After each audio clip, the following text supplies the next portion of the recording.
Si tu m'as donné ta vie, je te donne la mienne. Dans le froid de la nuit, mon cœur t'appartient. Et quand la tristesse arrive, je sais tu es là, toujours près de moi. Bon mardi, bienvenue à votre émission de la Victoire de l'amour. J'espère que vous allez bien ce matin. Comme on le fait à tous les mardis, on rejoint quelqu'un qu'on apprécie tellement dans la Victoire de l'amour. Notre amie Brigitte.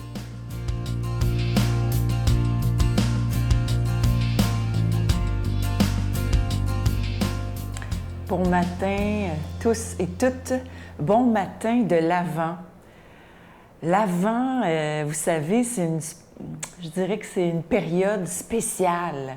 Période spéciale de l'année. C'est comme quand on est en carême. Hein? C'est le même principe. L'idée, c'est de se préparer le cœur, se préparer le corps, se préparer l'âme et l'esprit à la fête de Noël. Puis moi, j'aime tellement Noël. Tu sais, il y en a qui n'aiment pas ça, Noël, mais moi, j'ai terrible sur Noël. Là. Dès que l'Avent commence, ça y est, les disques de Noël partent chez nous. Puis j'écoute de la musique de Noël. Puis à chaque année, je m'achète un nouveau disque de Noël. J'aime Noël parce que je suis dans l'esprit de Noël. Je ne suis pas dans l'esprit de consommer ou c'est une fête commerciale. On entend toujours ça. Non. Moi, j'essaie de me trouver à chaque semaine, dans le temps de l'Avent, un sujet de méditation. Et comme hier, lundi, c'était la fête de l'Immaculée Conception de la Vierge Marie, bien, je me suis dit, bien, cette semaine, je vais méditer sur ce dogme de l'Église. Oh, le gros mot, dogme. Avant d'avoir la foi, je riais, je me moquais des dogmes. Mais quand le Seigneur Jésus est arrivé dans ma vie, j'ai essayé de savoir qu'est-ce que c'était un dogme. Et dans le fond, c'est très intéressant comment ce dogme-là, dans le fond, c'est une vérité qui est révélée, mais à force d'études, de conversations, de réflexions, d'écrits, de débats. Alors, l'Église en vient, et tous les docteurs de l'Église en viennent à comprendre qu'il y a une révélation là. Et le dogme, donc cette révélation de l'Immaculée Conception, c'est arrivé en 1854. Donc ça a été long là, avant que l'Église comprenne que Marie était née sans péché. Sans péché. Quel beau cadeau. On aimerait tout ça, hein? Non, mais on aimerait tout ça être né sans péché. Moi, j'aimerais ça. Plus de troubles. Plus de problèmes. Ah, la vie est belle. Bien, Marie, c'était comme ça.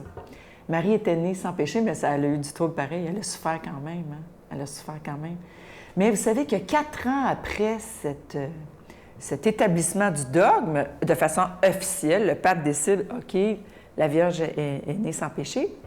4 ans après ça, en 1858, c'est Bernadette Soubirous, à Lourdes, qui a la révélation de la dame qu'elle l'appelait, et elle dit « Je suis l'Immaculée Conception ». Donc, cette petite fille illettrée, ignorante, qui ne savait rien, ça lui est révélé que la Vierge est Immaculée Conception.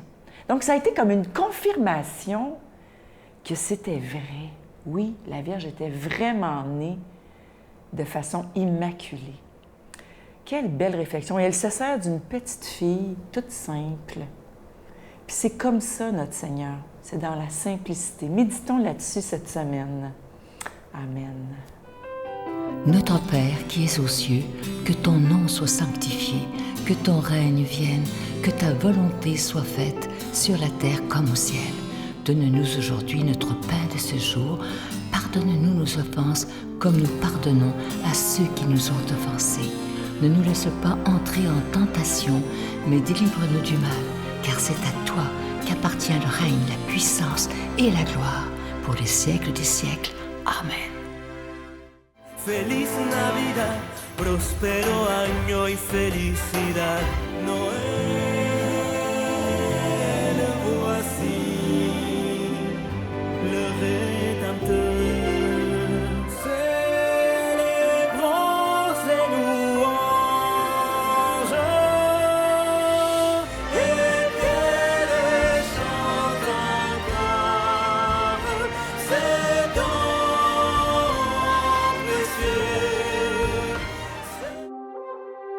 Dans le cadre des festivités du 25e anniversaire de la Victoire de l'Amour, nous vous invitons à un pèlerinage inoubliable en France, en compagnie du père Michel-Marie Brigitte Bédard, Miguel Padilla et la participation occasionnelle de Sylvain Charon. Nous visiterons Lourdes, Saint-Malo, Mont-Saint-Michel, Lisieux et Paris. Nous assisterons au spectacle musical Bernadette de Lourdes qui attire les foules du monde entier. Célébration eucharistique avec le père Michel-Marie, du 25 septembre au 6 octobre 2020. Information 1-877-277-4412.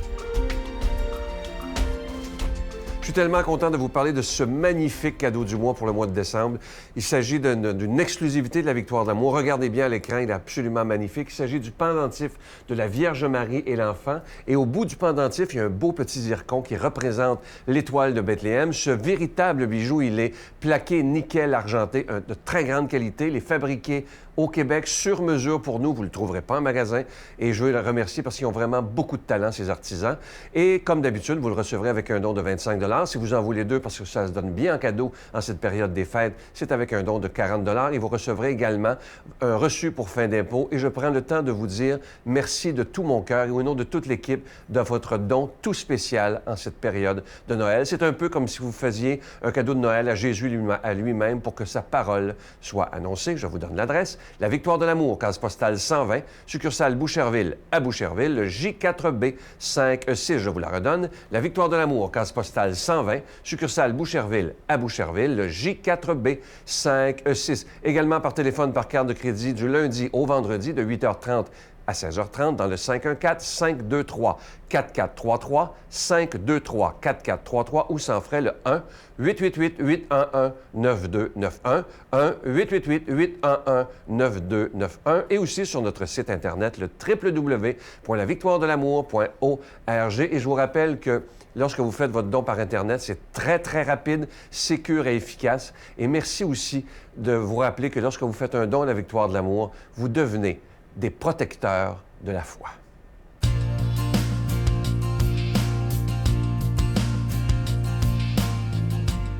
Mon Dieu, donnez-moi la sérénité d'accepter les choses que je ne peux changer, le courage de changer les choses que je peux et la sagesse d'en connaître la différence.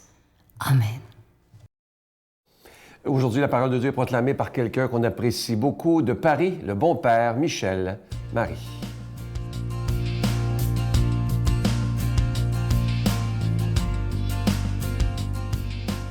Chers amis, je suis heureux de vous retrouver aujourd'hui et d'écouter l'Évangile selon saint Matthieu. En ce temps-là, Jésus disait à ses disciples « Quel est votre avis ? Si un homme possède 100 brebis et que l'une d'entre elles s'égare, ne va-t-il pas laisser les 99 autres dans la montagne pour partir à la recherche de la brebis égarée ? Et s'il arrive à la retrouver, amen, je vous le dis, il se réjouit pour elle plus que pour les 99 qui ne se sont pas égarés.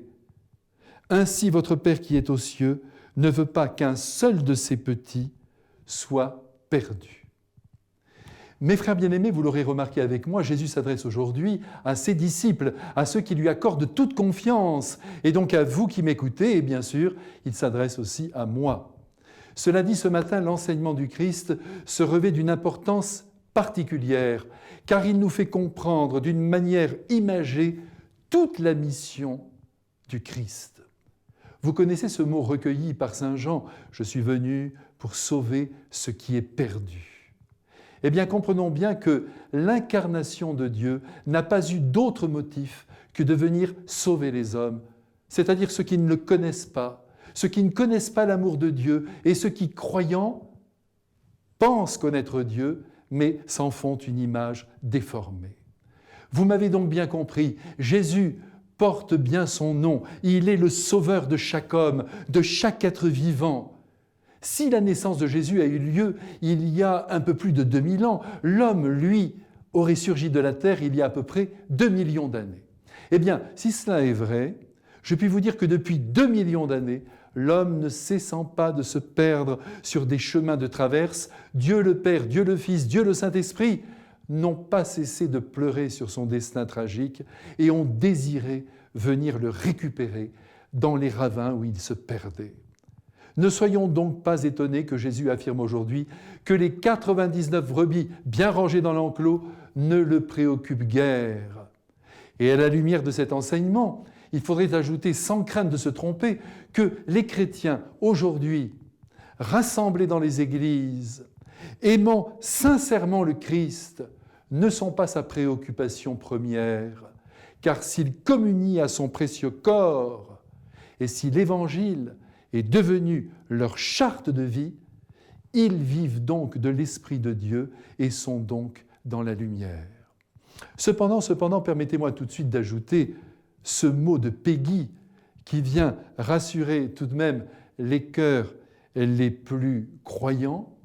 Il disait « Nous sommes tellement perdus les uns et les autres que nous nous demandons où sont passés les 99 autres. » Ceci dit, le souci du Christ se porte sur cette 100e brebis qui peut-être est prise de liberté, et nous ne sommes pas là pour la juger, pour en faire le procès.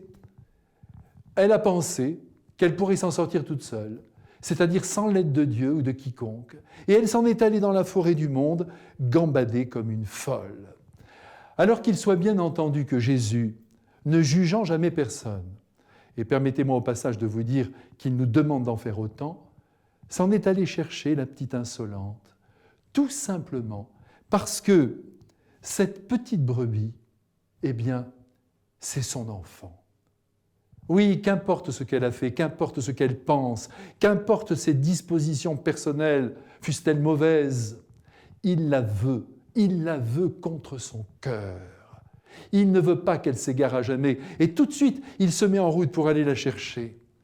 Il se peut que les 99 autres ne comprennent pas sa démarche, éminemment paternelle, mais qu'importe après tout.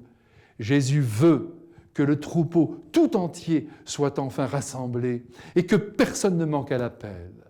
Vous qui m'écoutez, amis si chers, je vous en supplie, ne croyez jamais que Dieu accepte sans pleurer, les égarements de ses enfants.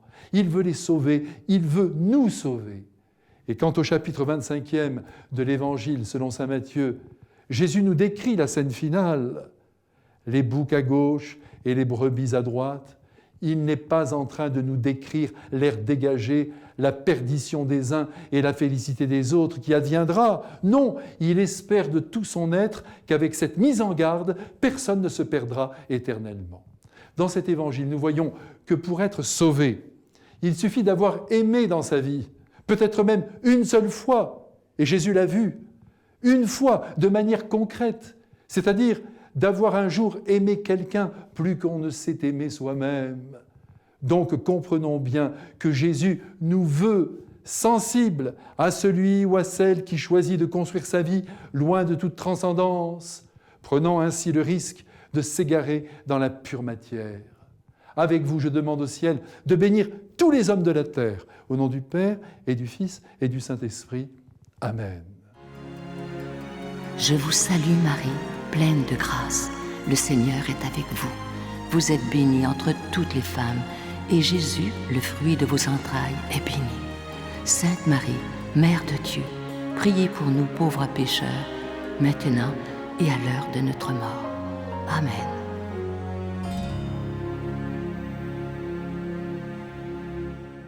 Avant de vous quitter, je vais vous laisser avec une très belle pensée de Mère Teresa. Elle a tellement dit de belles choses, Mère Teresa. Écoutez bien ceci. C'est tout simple, mais c'est tellement vrai. Quelqu'un lui disait « Que pouvons-nous faire pour promouvoir la paix dans le monde? » Savez-vous ce que Mère Teresa a répondu? On ne s'en attend pas. Elle dit « Rentrez chez vous et aimez votre famille. » C'était assez clair. Je vous souhaite une belle journée. À demain. Bye. Et même 10 minutes avant de mourir, il m'a regardé dans les yeux, Thomas. Ah. Mais physiquement, il n'était pas capable d'ouvrir les yeux. Là. Il était sous des sédatifs tellement puissants. Ah, mais il a réussi à te regarder. Oui, on s'est regardé.